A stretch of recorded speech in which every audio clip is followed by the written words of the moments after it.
ময়দার ব্যবহার না করে মুচমুচে এই বিস্কুট চা বানাতে বানাতে বানিয়ে নিতে পারবেন। না না, কোনো রকম ওভেন, বেকিং পাউডার বা ডিম লাগছে না।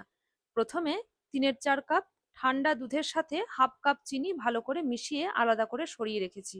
এবারে 1.5 কাপ গমের আটা, হাফ কাপ সুজি, 1/4 কাপ ডেসিকেটেড কোকোনাট, 1 টেবিল চামচ কাজু বাদাম কুচি, হাফ চা চামচ এলাচ গুঁড়ো আর বড় টেবিল চামচের 3 চামচ ঘি দিয়ে ভালো করে ময়ান দিয়ে আগেকার চিনি ও দুধের মিশ্রণ দিয়ে ভালো করে মেখে নেব।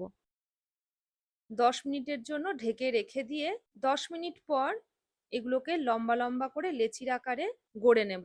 ছুরি দিয়ে লেচিগুলো পাতলা পাতলা করে বিস্কুটের মতন কেটে নিয়েছি। ডুবো সাদা তেলে মিডিয়াম আঁচে বাদামি করে এগুলোকে ভেজে নেব। ঠান্ডা করে এয়ারটাইট কন্টেনারে ভরে 2 সপ্তাহ পর্যন্ত রেখে খেতে পারবেন।